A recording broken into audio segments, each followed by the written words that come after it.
دومین راهبرد الگوسازی هست. همینطور که از اسمش پیداست ما باید یک الگویی رو بسازیم. توجه کنید الگوسازی با الگویابی خیلی فرق میکنه. حالا جلوتر که رسیدیم به الگویابی اونجا خود الگویابی رو من کامل براتون توضیح میدم. در راهبرد الگوسازی ما باید تمام حالتهای ممکن رو بنویسیم.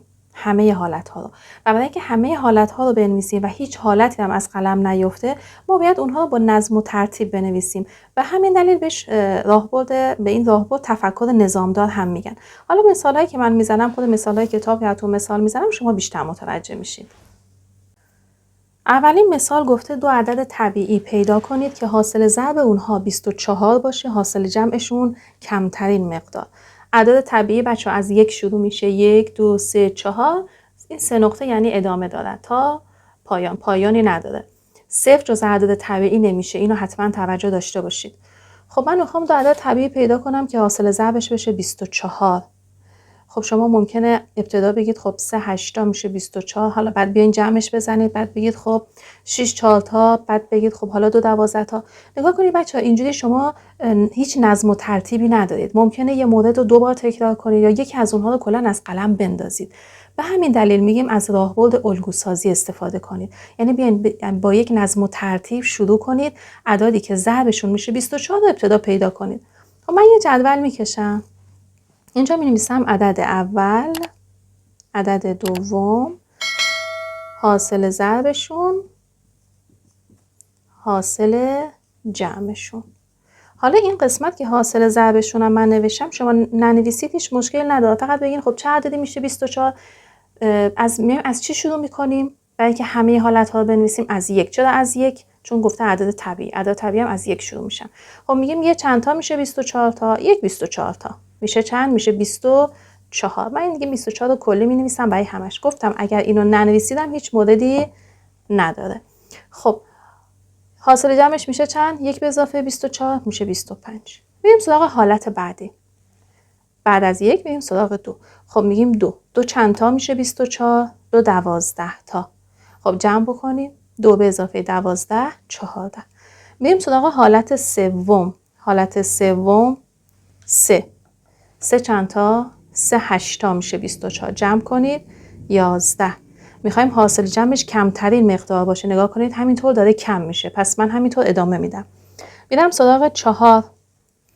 4 چند تا؟ 4 6 تا میشه 24. جمعش میشه 10. آیا 5 رو میتونم بنویسم؟ 5 چند تا میشه 24 تا؟ نه ندارم. پس 5 رو دیگه نمی نویسم. میرم سراغ بعدی. 6. 6 چند تا؟ 6 4 تا. دوباره میشه 10. بچه‌ها نگاه کنید تا جایی که رسیدید به تکرار دیگه نیازی نیست ادامه بدید. پس اینجا دیگه تموم میشه. دیگه نیازی به نوشتن این قسمت آخر نیست. خب حالا بررسی میکنیم. کدوم یک از حاصل ضرب‌هایی که شده 24 حاصل جمعشون شده کمترین مقدار؟ 25 14 11 10. 10 کمترین مقدار. پس اون دو تا عدد طبیعی که ضربشون بشه 24 و حاصل جمعشون بشه کمترین مقدار کدوم دو تا عدد هستن؟ 4 و 6. حالا ممکنه به شما بگه بیشترین مقدار یا اینکه دو عدد دیگه بده، مثلا 36 بده. باز هم به همین صورت شما مسئله رو باید حل کنید. دومین سوال کتابتون گفته که با انگشتان یه دست به 5 صورت میتونیم عدد 1 رو نشون بدیم. خب این دست من به عدد 1 رو میخوام نشون بدم، یا به این حالت نشون میدم یا به این حالت نشون میدم. به 5 حالت میتونم نشون بدم. گفته حالا با انگشتان یک دستتون به چند حالت میتونید عدد 2 رو نشون بدید. خب ممکنه این دانش آموز بگه به این صورت، یه دانش آموز بگه به این صورت هم میشه، یکی بگه به این صورت میشه. نگاه کنید باز ما نظم و ترتیب اینجا نداریم. ممکنه یکی از حالت‌ها رو 2 بار تکرار کنید یا یه حالت رو کلا از قلم بندازید. بنابراین باز باید از راهبرد الگوسازی با همون نظم و ترتیبی که گفتم بتونیم همه حالت‌های ممکن رو بنویسیم. خب میایم چیکار میکنیم؟ من یکی دو تا روش بهتون میگم. یه لحظه نگاه کنید. من حالا مجبورم روی دستم یه شماره گذاری هم بکنم. دستکش کنارم نیست دیگه، خود انگشتام نوشتم. نگاه کنید. شما انگشت یک رو با 2 میتونید بگیرید. بعد میایم چیکار میکنید؟ همون 1 رو با انگشت 3 میگیرید. بعد میاین 1 رو با 4 میگیرید. بعد میان 1 رو با 5 میگه، یعنی از 1 شروع میکنید. بعد که تموم شد میرید سراغ انگشت دوم. حالا 2 با 1 بچه‌ها همون حالت دیگه، چیز جدیدی که دیگه نیست. پس 2 رو دیگه با 1 نمیگیرم، 2 رو میرم با ادامه با 3 میگیرم. دوباره 2 رو میام با 4 میگیرم. 2 رو میام با 5 میگیرم. برای انگشت 3 هم به همین صورت انجام میدم تا آخر. خب نگاه کنید، حالا من اگه بخوام از روش درختی استفاده بکنم، روش یا شاخه‌ای هم بهش میگم، بخوام استفاده کنم، میگم از انگشت چندم شروع میکنم؟ از انگشت 1. انگشت 1 هم رو میتونم با انگشت 2 بگیرم، با انگشت 3 میتونم بگیرم، 1 رو با 4 میتونم بگیرم، 1 رو با انگشت 5 هم میتونم بگیرم. میرم سراغ انگشت دوم. گفتیم 2 با 1 و 1 و 2 که فرق نمیکنه. پس 2 رو دیگه با 1 نمیگیرم. 2 رو با چند میگیرم؟ با انگشت 3، با انگشت 4، با انگشت 5. میرم سراغ انگشت سوم. دوباره به عقب بر نمیگردم، میرم به جلو. 3 رو با 1 و 2 که قبلا گرفتم، 3 رو با 4 میتونم بگیرم، 3 رو با 5 هم میتونم بگیرم. میرم سراغ انگشت 4. 4 دیگه فقط یه حالت براش میمونه، 4 با 5. خب حالا بشماریم ببینیم چند تا حالت شد. 1 و 2 میشه یه حالت، 1 و 3 2 حالت، 3 4 5 6 7 8 9 10 میشه 10 حالت. حالا بعضی جاها میان به این صورت هم مینویسن، میگن انگشت 1 با 2، بعد 1 با 3، 1 با 4، 1 با 5. به این صورت مینویسن. بعد میایم سراغ انگشت 2. میگیم 2 با 1 و 1 و 2 که دیگه فرقی نمیکنه. بعد از 2 میگم 2 با 3، 2 با 4، 2 با 5. بعد میرم سراغ 3. 3 رو فقط با 4 و 5 میتونم بگیرم. میرم سراغ 4. 4 هم گفتم فقط با 5. حالا باز همون در حالتی میشه که اینجا نوشتیم. پس از هر دو تا روش میتونید شما استفاده کنید. توی سوال بعدی کتابتون گفته با رقم‌های، حالا کتابتون 7 و 2 و 5 گفته، من 7 و 4 و 3 نوشتم. هیچ فرقی نمیکنه، شما اینو که یاد گرفتید مسئله کتابتون هم میتونید حل کنید. تمام عددهای 3 رقمی رو میخوام بنویسم. حالا ادامهش رو دیگه من اینجا ننوشتم. میتونید رقم‌های تکراری هم بنویسید. حتما مسئله اینو به شما میگه که میتونید رقم تکراری بنویسید یا خیر. پس مسئله رو حتما با دقت بخونید. من میخوام تمام عددهای 3 رقمی که با 3 4 7 میشه نوشت رو بنویسم. خب اینم باز از روش شاخه‌ای یا همون روش درختی خیلی راحته. میام چیکار میکنم؟ میگم خب من صدگانم رو اگه بذارم 3، خب دهگان من میتونه چی باشه؟ دهگان من میتونه خود 3 باشه، چون گفته میتونه تکراری باشه. میتونه 4 باشه، میتونه 7 هم باشه. خب این تا دهگان. حالا یکان چی؟ یکان شما باز تمام این 3 رقم میتونه باشه. یعنی باز از 3 حالت جدا میکنم. اگر صدگان 3 باشه، دهگان 3 باشه، یکان باز میتونه خود 3 باشه، 4 باشه، 7 هم باشه. و اینا هم به همین صورت میتونه 3 باشه، 4 باشه، 7 باشه. خب من فقط صدگان رو فعلا بررسی کردم. حالا صدگان 3 رو بررسی کردم. حالا میرم سراغ 4. میگم حالا فرض میکنیم که صدگانمون 4 باشه. خب دهگانمون میتونه چه رقم هایی باشه؟ خب دهگان ما باز میتونه خود 3 باشه، 4 باشه، 7 هم باشه. یکانمون هم باز به همین صورت، یعنی همون کاری که اینجا انجام دادیم اینجا هم انجام میدیم. 3 4 7. صدگانم رو 3 قرار دادم، 4 قرار دادم، حالا نوبت 7. برای 7 هم میام همین کار رو میکنم. من 7 رو این قسمت براتون بنویسم. برای 7 هم به همین صورت میگم اگه صدگانم 7 باشه، دهگان من میتونه 3 باشه، 4 باشه، 7 هم باشه. دوباره از هر کدوم صدگان 7 باشه، دهگان 3 باشه، یکان میتونه 3 باشه، 4 باشه، 7 هم باشه. شما از جدولم میتونید بچه‌ها کمک بگیرید، یعنی به جای این روش میتونید از جدولم کمک بگیرید، ولی این روش راحته. من پیشنهاد میکنم از این روش استفاده کنید. خب حالا میخوایم تمام حالتهای ممکن ببینیم چند تاست. یکی از اینا رو بشماریم، ضرب در 3 کنیم، خب تمام حالتها دیگه به دست میاد. تا این حالت رو میام میشمارم. نگاه کنید. 3 3 3 333 334 337 343 344. نگاه کنید. 1 2 3 4 5 6 7 8 9. پس 9 حالت هم اینجا داریم. 9 تا عددم اینجا داریم. 3 تا 9 تا میشه 27 تا. 27 عدد 3 رقمی من میتونم با 3 4 7 بنویسم که رقم‌های تکراری هم درونش باشه. حالا اگر سوال به شما گفت که رقم تکراری نداشته باشه، من اینم براتون توضیح بدم. اگر گفت رقم تکراری نداشته باشه، ببینید الان من چیکار میکنم.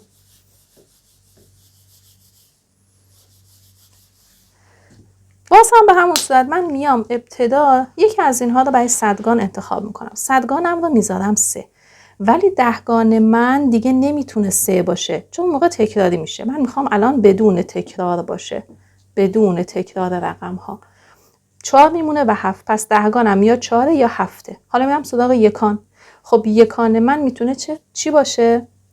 یکان من فقط یک رقم دیگه میمونه. 3 رفته، 4 رفته، فقط 7 میمونه. اینجا چی؟ 3 7، اینجا 4 میمونه. این دوتا رو اینجا جابجا بکنیم جواب به دست میاد.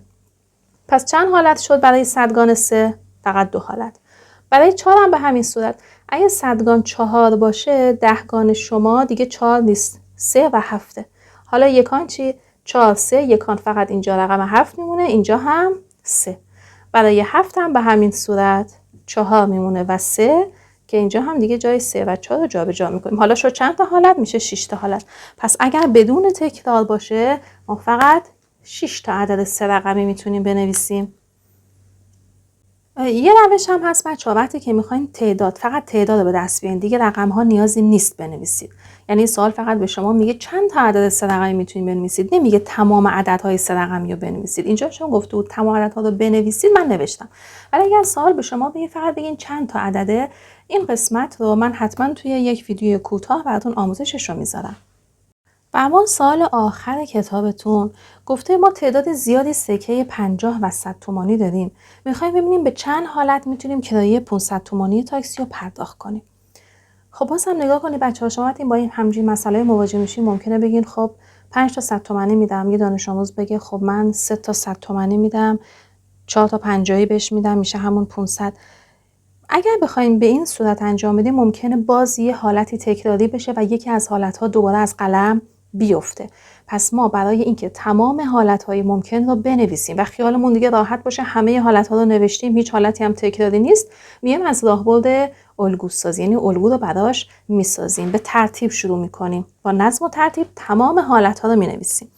خب من شروع میکنم، میگم یه جدول میکشم، میگم سکه های من 50 تومانی و 100 تومانی جمعشون باید بشه 500. از چند شروع کنم؟ اینجا که از یک شروع نمی کنم. میگم اصلا ممکنه من سکه 50 تومانی ندم، همش بخوام از 100 تومانی استفاده کنم. پس من اینجا 0 میذارم، میگم اصلا 50 تومانی نمیدم. خب چند تا صدی بدم؟ باید 5 تا صدی بدم. 50 اصلا نمیدم، به اضافه 5 تا صدی میدم که بشه 500. خب این یه حالت. حالت بعد بچه ها نگاه کنید، اگر من یه دونه 50 بدم باید چند تا صدی بدم که بشه 500؟ با یه دونه 50 اصلا نمیتونیم کرایه 500 رو پرداخت کنیم، باید 2 تا 50 باشه که بشه 100 و 4 تا 100 تایی. پس با یه 50 نمیتونم، این می‌نویسم 2 تا 50، میگم 2 تا 50 که میشه 100. چقدر دیگه میمونه؟ 400. 4 تا 100 هم اگه بدم میشه 400، مجموع میشه 500. خب حالا بچه ها باز با 3 تا 50 من نمیتونم، 3 تا 50 و 100 نمیتونم 500 رو پرداخت کنم. اگه 3 تا 50 بدم میشه 150. 150 خب با چند تا 100 تایی دیگه بدم که بشه 500؟ امکانش نیست. پس اینجا میشه 4 تا. یعنی اینجا تعدادش باید زوج باشه. نگاه کنید بچه ها، الگوش برامون درست شد. 0 2 4، این 2 تا 2 تا داره میره بالا. اینجا هم یکی یکی داره چی میشه؟ کم میشه. خب 4 تا 50 باید چند تا صدی باشه؟ 3 تا صدی. اگه حساب کنید 4 تا 50 میشه 200، 3 تا صدی هم 300 میشه 500. خب من این قسمت دیگه نمی‌نویسم، اینجا خودم ادامه میدم. 0 2 4، اگه 6 تا 50 باشه میشه 2 تا صدی. اگه 8 تا 50 باشه میشه یه دونه صدی. اگه 10 تا 50 باشه دیگه اصلا نیازی به صدی نیست. 10 تا 50 میشه 500، دیگه نیازی به صدی نیست. پس چند تا حالت شد؟ به چند حالت تونستیم که یه 500 تومانی رو پرداخت کنیم؟ به 6 حالت. یعنی تمام حالتهای ممکن رو ما در راهبرد الگوسازی باید بنویسیم. نمونه سوالات امتحانی رو از همین فصل مبحث به مبحث و من حتما در فیلم‌های آینده در پایان هر فصل حتما تو کانال براتون قرار میدم.